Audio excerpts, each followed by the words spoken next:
Hello and welcome to my video series on human resource management. Today's topic of discussion in this video is compensation of human resource management. In my earlier videos, I've taken you into the world of human resource management, its concepts, its purpose, and its strategic goals. Also, we have delved into various functions of human resource management in my several videos, which were basically on job analysis, human resource planning, training and development, recruitment and selection. And today's video, we are going to delve into the world of compensation for human resource management or the workforce or the employees in an organization. So as we all know that compensation is nothing but to compensate someone for their time and devotion and their energy that they've given in the organization. So compensation term means to compensate employees for the abilities, skills that they bring into the organization, the time they devote in the organization, and how they help in achieving the objectives of the organization. In order to compensate that effort and time, we need to compensate them fairly so that the workforce is motivated. We have a talented workforce available for us, and we are able to retain such talented workforce for the organization in order to achieve our strategic goals. So today we are going to talk about this topic. My name is Dr. Femina Khalil, and I'm associated as a professor with Lloyd Business School. So first of all, let us understand the various benefits of compensation management. What is compensation? The first slide talks about what is compensation. So compensation is what employees receive in exchange for their contribution in the organization. And it is the efforts, the time and the intellectual capital that the employees bring in the organization. So generally speaking, employees offer their services for three types of rewards that they want to receive in the organization. And these types of rewards can be benefits, it can be in the form of incentives, or it can be in the form of allowances. What is pay? Pay is not same as compensation. Pay refers to basic wages and salaries that employees normally receive. Compensation includes bonuses, commissions, profit sharing plans, incentives designed to encourage employees to produce results beyond expectations in an organization. So there are other benefits also that the employees can receive as a part of compensation, and those benefits include insurance, medical, recreational, retirement benefits, and these are more indirect kind of compensation given to the employees in an organization. So the term compensation, we can say, is defined as a comprehensive one, which may include pay, incentives, benefits, these three things which are offered by the employers or the organization for hiring the services of their employees. So again, I repeat, compensation comprises of pay, incentives, and benefits which are offered to the employees by the management. What are the objectives of a good compensation plan? Being an HR manager, you should know how to design a compensation plan for an employee. A compensation plan should be very robust, and it should include several things which are very important for talent retention and talent acquisition. So first of all, the most important objective of any compensation management should be to attract the talent. So since compensation is something which will help in attracting talented workforce of our organization, it should be designed in a way which is better than the competitors. And it includes all the benefits and allowances, and the salaries are such that in hand they get as much as they can instead of deductions. So compensation needs to be high enough to attract talented workforce. Since many firms compete to hire the services of competent people, the offer must be high enough to motivate them to apply for the positions in your organization.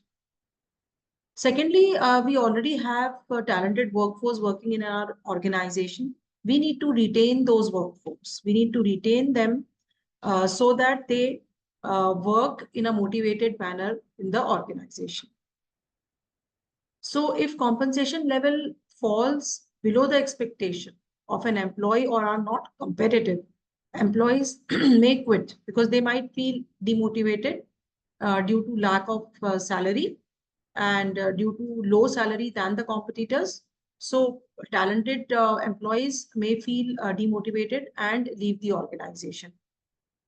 Next, we need to ensure there is equity. So equity means equal pay for each job.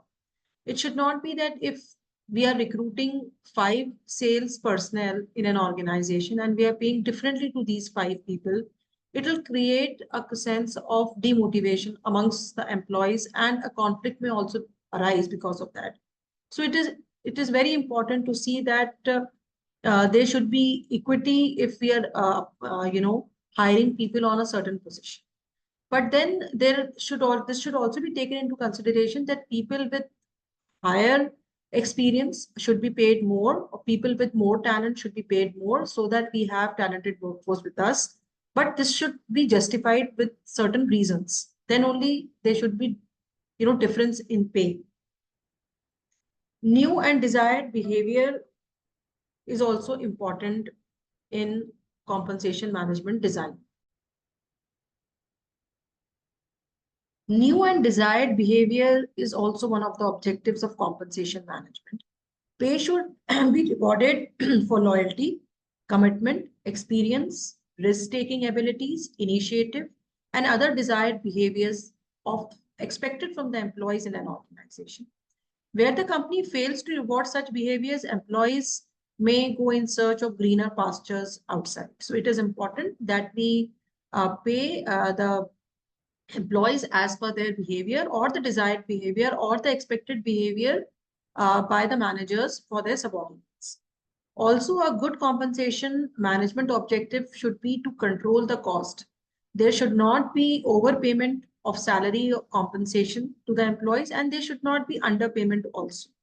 If we are paying more than the competitors, way more than the competitors, then the organizations may be wasting the resources. Also, employees should be taken into consideration as many as they are needed.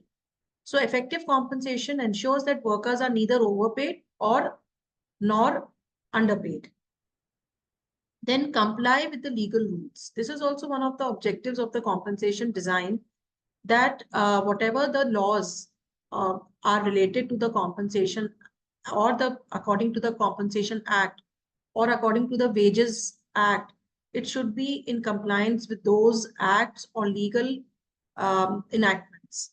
Compensation programs must invariably satisfy governmental rules regarding minimum wages, bonuses, allowances, benefits, etc. Then compensation management objective is also that there should be ease of operations. The compensation management system should be easy to understand and easy to operate and should not be complicated.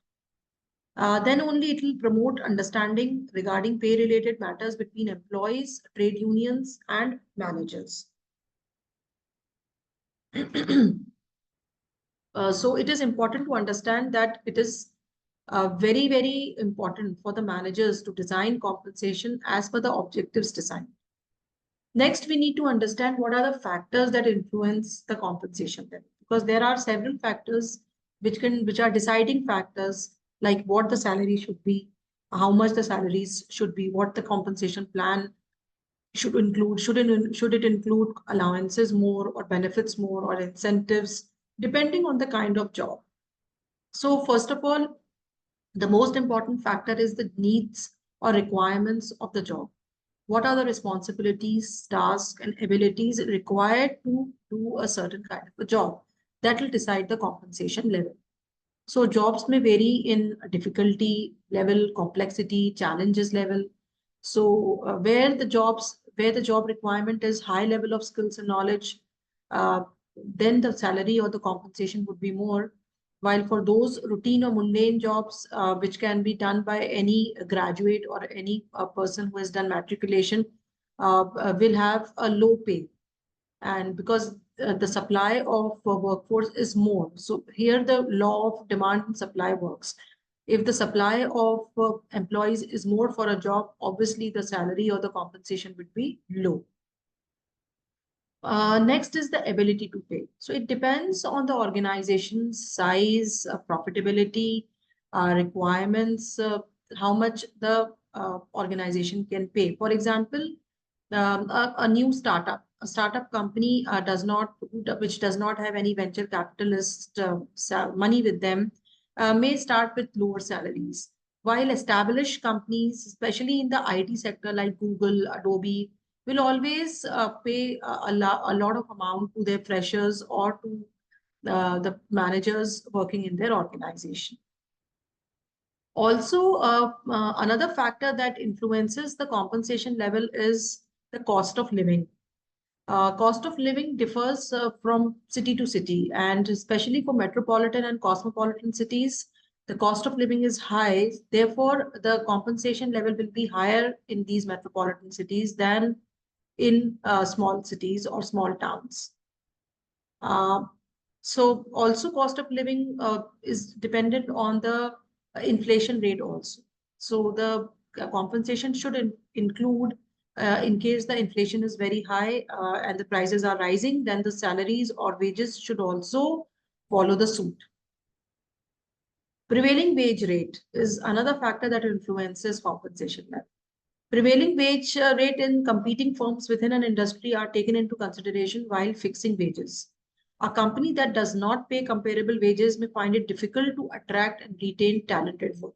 So it is important that while designing a compensation plan, we must do the homework of checking the competitors' salary and wages or compensation levels for different positions and keep the parity in mind before devising it.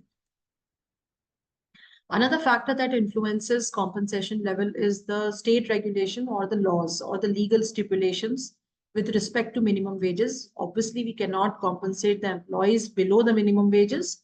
Also, the Bonus Act should be taken into consideration. For example, if the organization has earned a profit, in that case, that year the employees should be paid bonus as per the Bonus Act 1956. DNS allowance should also be taken into consideration as a part of inflation, as and when the DNS or the inflation is there in the country, that should be included in the compensation each year. It will determine the wage structure of the industry. Demand and supply we have already discussed. So the compensation is dependent on the demand side and the supply side of the labor. So the demand for and the supply of skilled or employees determine prevailing wage rates. High demand for software professionals, research and development professionals in drug industry, telecom industry, management consultants ensures higher wages. Low demand for daily wages workers leads to low wages. Our next important factor could be unions. Trade unions play a considerable amount of role in deciding the compensation. They pressurize the management to pay more and to pay better than the competitors. And this pressure can lead to determining the compensation levels. Now let us come to very interesting part of compensation, and this is the direct and indirect compensation. So direct compensation is basic wages or salaries given to the employees, while also including the incentives, pay bonuses, commissions, employee stock option plan, profit sharing. All these are given directly to the employees, and this is called the direct compensation. While indirect compensation is something which is not directly given in the form of the salary, but it parts an important component of the compensation package for the employee. For example, the insurance, medical insurance given to the employees and its family members, life insurance, pension plans, pay for time not work, like leave without pay or mandatory leaves, service and prerequisites, recreational facilities, cars, laptops, Sodexo meal passes, uniform, allowances, all these things which are paid indirectly to the employees form a part of indirect compensation, while direct compensation means where we give a basic pay or wages or salaries to the employees along with the incentives, allowances, and profit sharing, employee stock option plans. So what are the components of compensation? So direct compensation. Let us first discuss direct compensation. So direct compensation may include basic salary, allowances, incentives, fringe benefits, and prerequisites. What is basic salary? Basic salary, the pay structure of a company depends on several factors.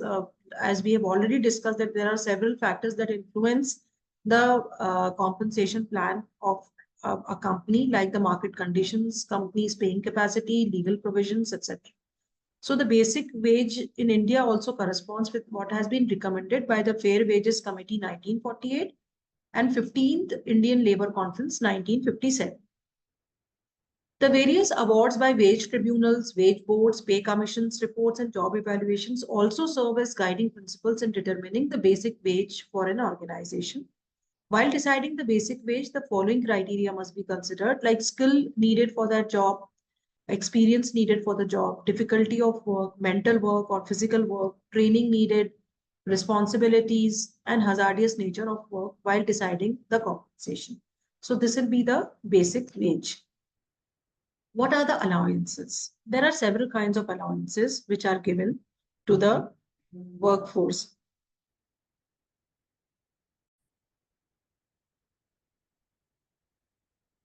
So let us understand these allowances now. First of all, let us understand what is DNS allowance, because I've been talking about DNS allowance for a while now. We have seen that there is a lot of inflation going on in most of the countries these days. This inflation has to be taken into consideration when designing the compensation plan or revising the compensation plan for the employees. Because if it is not done, then employees might be getting a salary which is based on older inflation rate, and current inflation rate is not taken into. If current inflation rate is not taken into account, then actually speaking, the employees may end up paying more and receiving less. So it is important to understand that inflation, if it goes high and there's a percentage of inflation taken into consideration, that should be added into the employee's salary every year and should increase along with the basic pay. So DNS allowance paid to enable them to face the increasing dearness of the essential commodities. It is paid to neutralize the effects of inflation. Next is house rent allowance. Most of the organizations design their compensation plan, including the house rent allowance. Employees who do not provide living accommodation have to pay HRA to their employees. Then there can be city compensatory allowance. This allowance is generally paid to employees in metros or big cities where cost of living is comparatively higher than the non-metros. So fixed amount per month can be paid for city compensatory allowance. Transport allowance is also given to the workers, which is fixed per month. And we can see that these allowances are very important part of any compensation. There can be more allowances, but these 4 allowances are very commonly used by the organizations. Next, we come to DNS allowance, definition. Like, it is allowance paid to employees in order to enable them to face the increasing dearness of essential commodities. It serves as a cushion, a sort of insurance against increase in price levels. So whenever the price level is hiked, each year the dearness allowance is also increased by the organization. Instead of increasing wages every time there is a rise in the price level, DA is paid to neutralize the effect of inflation. When prices go down, DA can be reduced, but this never happens. This has, however, remained a hypothetical situation, where the DA is going down, as prices never come down to necessitate a cut in DNS allowance payable to the employees. There can be other forms of allowances also. The list of allowances granted by employers in India is as follows. These are also allowances which can be given apart from the one we have discussed earlier, like house rent allowance and city compensatory allowance, travel allowance. So apart from that, there can be other allowances. This is not an exhaustive list. These are some of the allowances given by certain organizations. For example, night shift allowances can be given, books, cars, credit cards, city compensatory, club membership, laptop, deputation to another city, driver facilities, education allowances to complete the education or go for higher degrees, employee state insurance, family insurance and medical insurance to the family members, group insurance, leave travel allowances. If someone wants to go for leave, then the travel allowances can be given to the workers. Then lunch or Sodexo meal passes are given, medical allowances are given, tiffin services are provided, overtime allowances are given in case the workers are working beyond the stipulated time. Paternity or maternity allowances are also given to the workers. Pension plans are also a form of allowances. Provident fund, relocation, servant, uh, transportation facilities, telephone or mobile phone or uniform.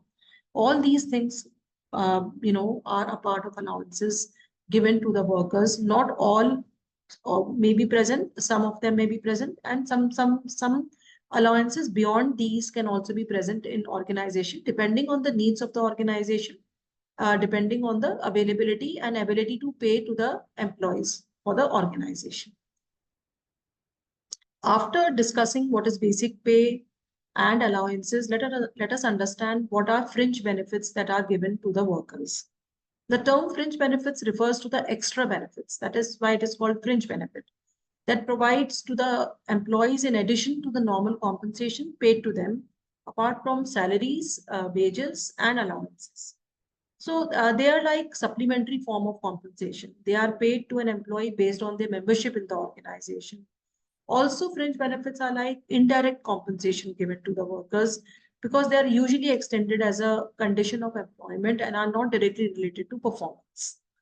So we have seen that incentives are related to the performance, while basic salary and allowances are also part of direct compensation, but fringe benefits are not related to performance. They are related to conditions of employment and they form the indirect component of compensation. They may be statutory benefits or there can be voluntary benefits. For example, Provident Fund is a statutory benefit to be given to the workers, whereas transport allowance is a voluntary benefit. There can be shift premium. Some or people who are working in the night shift can be given benefits because of that. Sickness benefit can be given at the time of sick leaves taken by the workers. Disablement benefits at the time of getting disabled within the organization or outside the organization. Maternity benefits and canteen benefits can be given to the workers. These, as I said, is not an exhaustive list. They can be more than these. The benefits can be more also, depending on the organization. Other fringe benefits may include education facilities, employee counseling services. Many a times organizations provide counseling services to their employees. Housing facilities are also given. Then consumer stores are there where they get discounted price products and services. Then there are credit societies, transportation facilities given to the workers. Holiday homes are also at a subsidized rate given to the workers. Provident fund facilities and pension facilities which are given to the workers.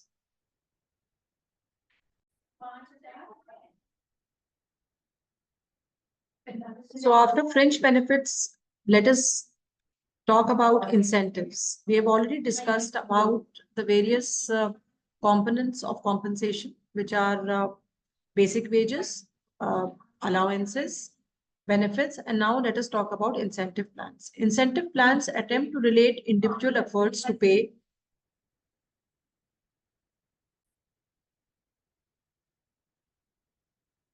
So the incentive plans attempt to relate individual efforts to pay.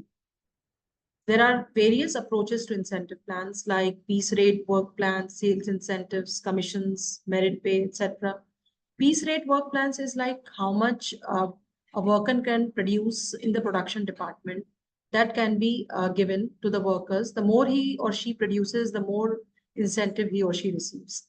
Similarly, there are sales incentives where the workers or the sales force can receive incentives based on the sales pitch that they have made and the customers they have built. So the more sales they have done for a particular product, more will be their incentives. Same goes with the commission or merit pay. Organization-wide incentive plans are also there, like reward employees on the basis of the success of the organization for a particular period of time. For example, organization achieves sales targets overall, then the employees are also rewarded based on those targets. These plans seek to promote a culture of ownership by developing a sense of belongingness for the employees. We can seek their cooperation. Teamwork can be seen among all the employees, and everyone is working for achieving the organizational objectives. And also their individual objectives are also met through these incentive plans. So they act as very important part of any compensation package. And then there can also be profit sharing plans also, like ESOP, that is employee stock option plans, which are very much in use these days, because here if the stocks are given to the employees, they feel a sense of belongingness and they'll work towards increasing the share value of each stock. So these incentive plans are very important, as we all know. So till now, we have discussed the components of compensation package that has to be designed. We have also understood what are the factors that affect the compensation plan and what are the components like basic wages, incentives, allowances, and fringe benefits which are to be given to the workers, and they can be divided as direct compensation or indirect compensation. Next, let us understand what are wages. Wages are, payment for labor or services given to the workers, especially remuneration on hourly basis, a daily basis, or weekly basis, which is to be given to the workforce.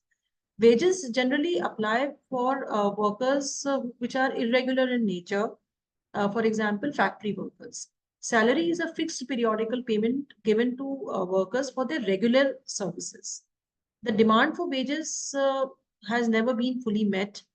So wages are always in demand. Wage raise in one company will inspire unions in the other companies to pitch tents demanding similar rise in wages. What is wage policy? Wage policy refers to a systematic effort of the government in relation to national wage and salary system. The purpose is to regulate the structure of wages and salaries with view to achieve economic and social objectives of the government. So there has to be a policy in place that will help elevate the condition of the workers. So it is very important to have a policy, otherwise exploitation of workers would be there. So what are the objectives of having a wage policy? To give the workers a share in the fruit of the economic development. So if the factory or an entity or an organization is earning profit, then there should be some kind of percentage inclusion of the workers also in that profit. Also, there should be minimum wages set for workers whose bargaining power is really weak. So those workers where trade unions are absent and are not able to bargain for their wages, there should be a wage policy in place so that they are not exploited. To bring about more efficient allocation and utilization of human resources through wage and salary differential. So for better utilization of workforce, where we are not overutilizing the current workforce or underutilizing the current workforce, it is important to have a wage policy in place. Also, the wage policy helps us to abolish malpractices, abuses, and exploitation of workers in terms of wage and salary payments. It also provides a uniform, stable, and reasonable competitive competition structure for all the employees. So, therefore, wage policy should be in place, and it should be governed by the government, or it should have legal compliances attached to it so that organizations do not exploit the workers. So organizations must develop policies as general guidelines to provide coordination, consistency, and fairness in compensating their employees. For example, following a pay for performance philosophy requires incorporating performance appraisal results into pay adjustment process. So in case someone performs better then that person should be incentivized or given certain benefits as compared to a person who is not performing up to the mark or up to the expectations. So this was all from my side for compensation management today.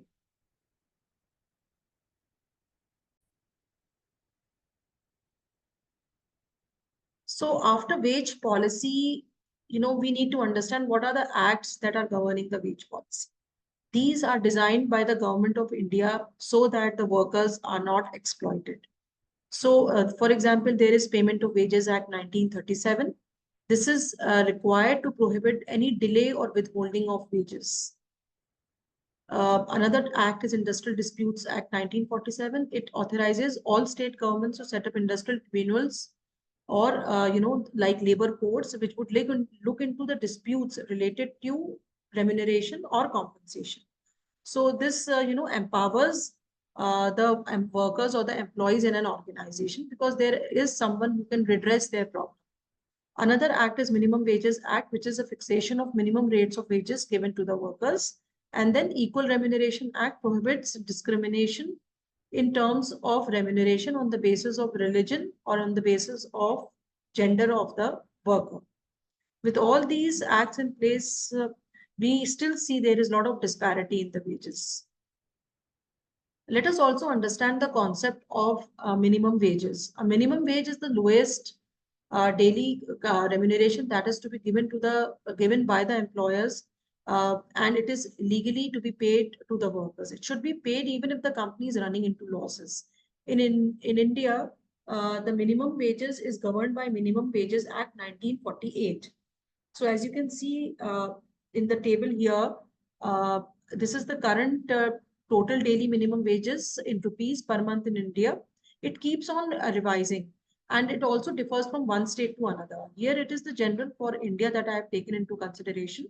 So it is standard all across the areas where the category of workers can be divided as unskilled, semi-skilled or skilled.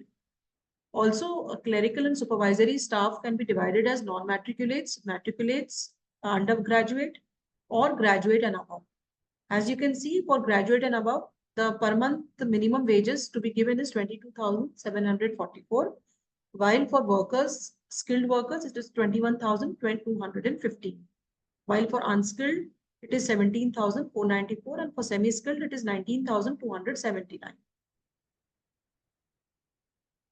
What are living wages and what are fair wages? We have studied the minimum wages. Minimum wages are governed by the Government of India, as we have seen by the Minimum Wages Act 1948, and all the organizations are required to comply to this Minimum Wages Act. But should the organization be paying minimum wages, or it should be paying wages as per the inflation, as per the desired requirement of the workers? So that is why living wages or fair wages come into practice. Living wages, a theoretical wage level that allows the earner to afford adequate shelter, food, and other necessities of life, is called living wages. The living wages should be substantial enough to ensure that no more than 30% of it needs to be spent on housing. So because, a worker has to spend on the housing, on shelter, food, and other necessities of life. So at least 30% of the salaries or wages given should be spent on the housing. That should be coming under living wages. The goal of the living wages is to allow employees to earn enough income for a satisfactory standard of living. What are fair wages? Fair wages are lower than the living wages. A fair wage is something more than the minimum wage, but it is lower than the living wage. A fair wage is a mean between the living and the minimum wage. While the lower limit of the fair wage must obviously be the minimum wage, the upper limit is the capacity of the industry or the organization to pay fair wages. A reasonable amount should be paid to the workers. Fair wage depends on the present economic position of the organization and also on its future goals or prospects that organization is taking into consideration. So if not living wages, at least fair wages should be given to the workers of an organization. The compensation plan, while being designed by the HR managers, should take these things into consideration. Now, we also see there is a lot of wage differential. We see that a person working in an IT industry may be earning more than a person working in a manufacturing industry or working in academia. Why there is wage differential? Wage differential is there and it exists and it has been there from time immemorial. So we cannot deny that. So wage differential refers to differences in wage rates due to several reasons. Now, what those reasons could be: due to the location of the company, it can be due to the number of working hours, It can be due to the working conditions, type of product manufactured, and other factors. It may be the difference in wages between workers with different skill sets working in the same industry, or workers with similar skill set working in different industries. So, for example, employees in multinational corporations are paid higher, while those with Indian companies are paid lower.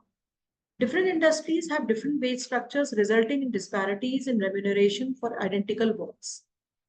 Wide gaps exist between wages of employees of organized sector versus unorganized sector.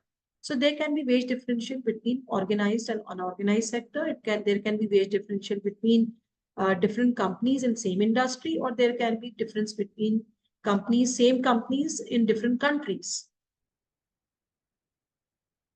So first of all, let us understand what are occupational differentials. Why differences occur? Because of the occupation. So different occupations require different qualifications, different skill sets, different degree of responsibility, and also duties. Also, it can also require different kinds of educational qualifications. To induce workers to undertake more demanding, more risky job, obviously the salaries will be higher there. It also helps, to encourage workers to develop skills in anticipation of higher earnings in future. To perform social function by way of determining the social status of workers. So, for example, we see that different occupations like a pilot will be having more salary than a person who is teaching in a school. So, occupational differences are always there. Then there can be inter-industry differentials. They arise when the workers in the same occupation and in the same area, but in different industries, are paid different wages. For example, a person working as a marketing manager in IT company and a person working as a marketing manager for maybe a college. So both these marketing managers will be given different salaries because academic industry and the IT industries have different set of rules, regulations, and different set of profit earnings. So inter-industry differentials may arise due to extent of unionization also. Higher the pressure of the unions, higher are the salaries. Employers' ability to pay, as I gave the example of IT company, the IT company can pay more than academia. Obviously, the salary of the marketing manager would be more. Providing opportunities for workers to switch to higher wages industry is also a part of inter-industry differential. Next is personal wage differentials. So it arises because of the differences in personal characteristics like gender disparity of workers who work in the same plant and in the same occupation. In occupations which involve muscular work, women workers are employed but paid less than the men workers because their productivity is lesser than the men. Although there has been a lot of hue and cry for equal pay for equal workers, like there has been ILO convention, industrial courts are there, labor tribunals are there, minimum wage committees and fair wage committees are fighting for equal pay for all, whether males or females.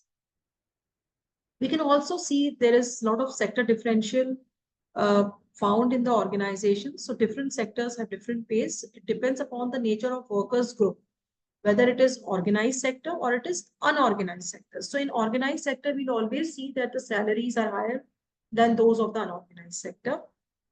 Agriculture workers are not able to better their living conditions because they form the unorganized sectors in the country. Whereas workers in the industrial sectors have their own trade unions to fight for them since they are working for the organized sector. You can also see that there can be regional differentials as well. Regional means inter-area differentials. People working in urban cities versus people working in rural cities.